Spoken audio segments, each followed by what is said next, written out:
to the Oreo Bookclub. I'm sorry. You always make it worse when you do that. Why do you keep on...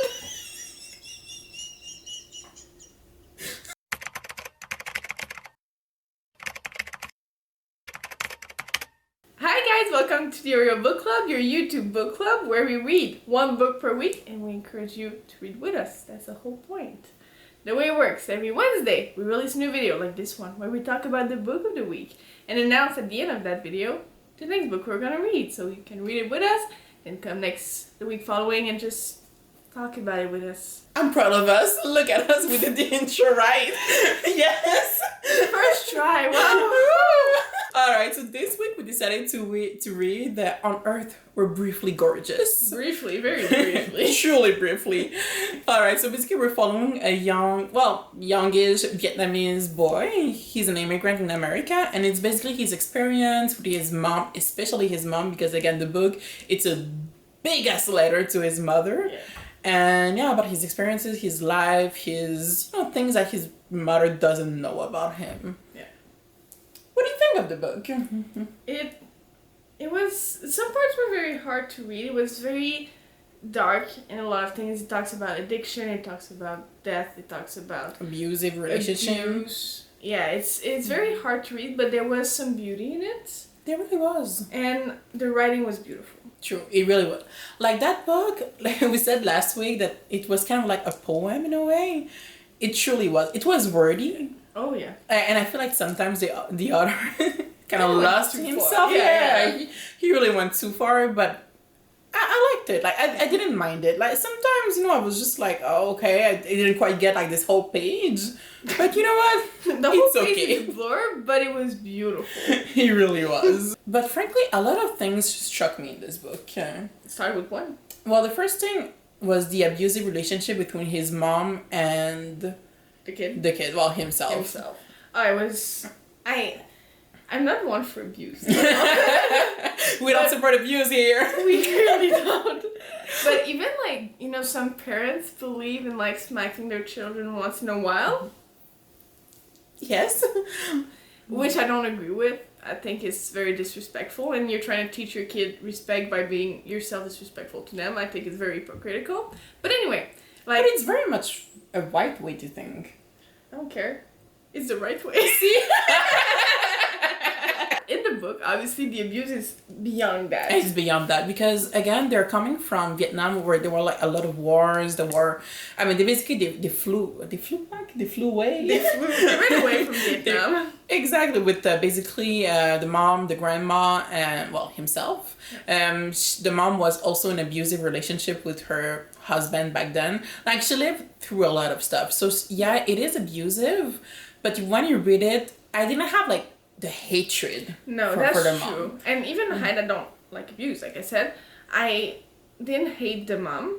Because you get it. Sometimes she wasn't even there. So, and mental health, it's beautiful. But let's face it, for an immigrant who just came from a country in war in the United States, therapy is not something that you even think about. It's not even in the realm of possibilities. So for what she could do, she did her best. She did her best. So you don't hate her, and because of that, you're kind of just I wish he wouldn't smack you so much. But even him, he doesn't excuse very much what she does. But he loves her. He loves her. He really does. He really does love her. But he knows where she gets from. But did I love the grandma?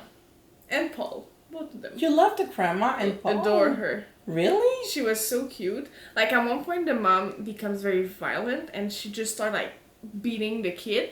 And the grandma, which is in my head a very skinny, tiny woman, she jumped on top of him and put herself on top to protect him. I was all right, you're in my heart forever now. I will die for you. Grandma, she had a hard childhood. She did. And I loved reading about what she lived through. The fact that, she kind of she had to hurt herself out to survive. And I was you know what, girl, you do you. Well, I mean, she didn't want to do that. Of course.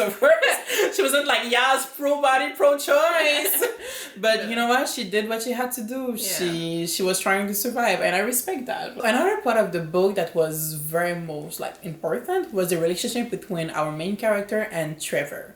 I did not expect the gayness in there, but I was very glad it was there. Damn right. I mean, it's so rare to see gayness, especially like I never. Well, first I never really read like modern book. Yeah. So to see like a young immigrant and he's, well, we don't see like a lot of debate with his sexuality. I mean, the guy feels he's gay and it kind of just feels like it in the book. Yeah. There's no like, oh, am I don't know, girls, I'm conflicted. He's like, yeah, it feels like guys. he goes with the flow. And Trevor is a relationship that, oh my god, that lasted a couple of years. Yeah. Like, I mean, they were like, he was like 14 when they met, and he left for school and that's why it stopped. But they still like kept in check. Yeah, and I think they still had feelings for each other. Cause they did. Like when he came back to his hometown, it was like, oh, I'm not coming back home. I'm coming back to Trevor, even though he wasn't there. Yeah, he wasn't there. What do you think about the relation with Trevor? I always felt like he didn't give fully himself, and that on top of the addiction that he had, and he was kind of just a redneck trying to shoot gun, and me and Trevor could not be more friends apart than we sure. are. But like they seem to be in love, so good for them. I don't know how to feel about their relationship in the way that I feel that our main character kind of latched into him because there wasn't any other gay guy. Yeah. So he kind of just took what he got. Yeah. Like I couldn't say like, oh yeah, he really matches on well with Trevor. Like I couldn't say that, but what we saw of Trevor and him, it was more like Trevor was saying something and he was like, yeah. But one thing I did like about their relationship is that the main character is very poetic. He's a poet, right? So he doesn't have a choice. But he always saw the beauty in Trevor where I couldn't personally see it. I think he sees the beauty in it. Everything. I guess and I think that Trevor was, because again, Trevor was very much of a redneck kind of guy. Yeah. And I feel like being with him, it kind of opened him to a new world. Because again, Trevor is that typical, like, dad is in the military, mom left, you have to be a guy, rednecks, like, that stereotype. Yeah, drink beer, shoot gun, drive your truck, that thing. Was it a surprise for you that Trevor was going to die? Well, that he died.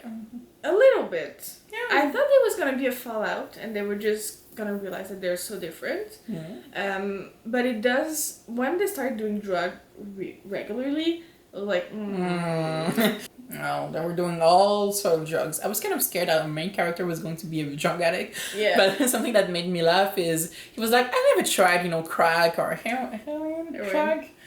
And because I was scared of needles and I was like, same boy, same. Could never. Also because I don't believe in drugs and I shouldn't do that. You don't believe, they don't exist. They don't exist. Yeah, the whole, like, kind of moment where they talk about the opium crisis in the US and Oxycontin and all that kind of thing. Because I've watched a lot of documentaries about it, I could understand the complexity of the situation, and I cannot blame Trevor for the overdose that he had. Yeah, he kind of became a victim, and again, I mean, he didn't have like a lot going for him. I feel like he was a little bit lost. He still, like, even when they were talking, he was just like, hey, are you like going to be gay forever? Because, I mean, I'll get over it. And it's like, no, Trevor, you won't. Well, you won't because now you're dead, but you won't because, I mean, you be kind of gay, you know? You are who you are. Oh my God. The reaction of the mother, though, when he said that he was gay was so sad to me. I mean, I know you come from an immigrant mother, so you get it. I mean, to be honest, I didn't find it that sad. I didn't find it sad, actually. The one thing that I did find sad, because she was like, oh, okay. And then she went silent. She was like, when did it went wrong? Like, I gave birth to a healthy, normal kid. Where did you fucked up? And I was like, ouch. I mean, you're desensitized. I'm not It's sad. It's not that I'm desensitized, but I've seen so many, like, and again, I'm talking more like Haitian part because I don't really speak with Vietnamese. I mean, I don't have Vietnamese family, so I couldn't tell. But again, with the Haitian people, like the people that I know, if let's say their daughters or their sons would be like, hey, I'm gay, frankly, they wish they had that reaction. When she was just like, when did wrong, it's like, yeah, I mean, of course it's not you don't want to hear that. The best reaction would be like, of course, honey, like, you be gay, mwah, mwah, I love you. But, you know, what she knew, from what she knew, the culture, yeah. So I was like, yeah, I mean, that's legit the best reaction I thought was going to happen. Yeah, for me, that had like very accepting parents. I mean, except my dad. But for me to have very accepting parents, like that reaction was heartbreaking. Not fair enough. Like if I come up to my mom like, "Oh, mom, I'm gay," she'd be like, "Cool. You do you." I'm glad we talked. What do you think about like how the book was written in the way that it kind of just skip through time, like back and forth, and where we're going, like in the future, the past. First, I was trying to make sense of it all, and then I was like, you know what? I'm just gonna read it as it is, and kind of like I in my head it was like skipped of things. So that makes more sense because then I was like, all right, scene, next scene, and I read the scene with like no idea that it was supposed to match the scene before. But it took me a while. Before that, I was like, what's going on? Who's this? But the fact that it's a letter, yeah, it kind of makes sense, you know? Because in a letter, there's no, like, I mean, yeah, there can be, but there's no, like, story. There's no, like, hey, you know, introduction, and this thing happened, and, you know, all of that. So the fact that he kept going back and forth, like, hey, mom, remember, like, I was like, okay, yeah, it makes sense. The writing. It felt kind of like, because it's a long-ass letter, right? That he just took a break and was like, all right, I'm done for tonight, and coming back like, oh, I was thinking in the last couple of days of that moment. Do you remember that? Which I think is how he wrote it. I don't think he went like one night. That would have been a very much productive night. Like, I'm jealous. I wish. Like we said, the writing was very beautiful, and one quote that personally kind of stuck with me, and I saved it on my phone and will now look at it once in a while. It says, when can I say your name and have it mean only your name and not what you left behind? I was like, wow. No, that was a good one. There were a lot of good ones. There's so many things I highlighted in this book that was like, I don't know how long he thought of those things, or it just maybe poets just fucking do it like that. But true. But I feel like the author, he wrote with his heart. Yeah, it puts something real in the story. Yeah. Because you feel like everything that he wrote, he actually went through it. So I don't know, man, my heart was with him, truly. Same. I think he wrote the book to kind of make peace with his mom and his grandma and all the things he went through. And I felt as I was reading with him that I also made peace with what he went through in a way. And that was very nice. It was very well constructed. Very much. So what's your rating? Because she didn't want to read that book. I really didn't want to read that book. I told her about it. I was like, oh, I want to read this book. She was like, no. I was like, nah, I don't want to. So let's see what her rating is. But you know, I got forced, so. Forced. Call 911. My rating would be actually, I stare at the wall for a couple of hours. Same. Really? Wow, I'm so glad you like it. I did. You know what, guys? I was kind of a little bit more. So, if you want to be in a warm place, if let's say you are in need of, between the abuse, addiction, and death, it's warm. It's warm. It really is warm. Like, if you want to feel stuff, I guess. Yeah.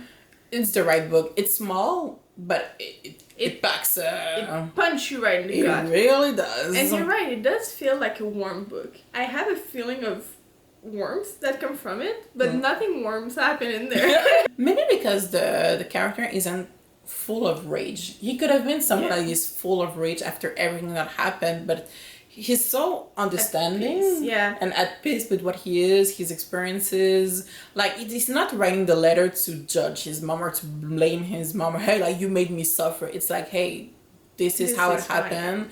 And the way he wrote it, it's like, but I forgive you because I understand you. And maybe that's why it kind of leaves you a warm feeling. Yeah, I guess so. It's kind of what I said, well, like, he goes through his grief with that book, so you go with him, and at the end you're left with peace. Yeah. I feel like that's the best description of the book.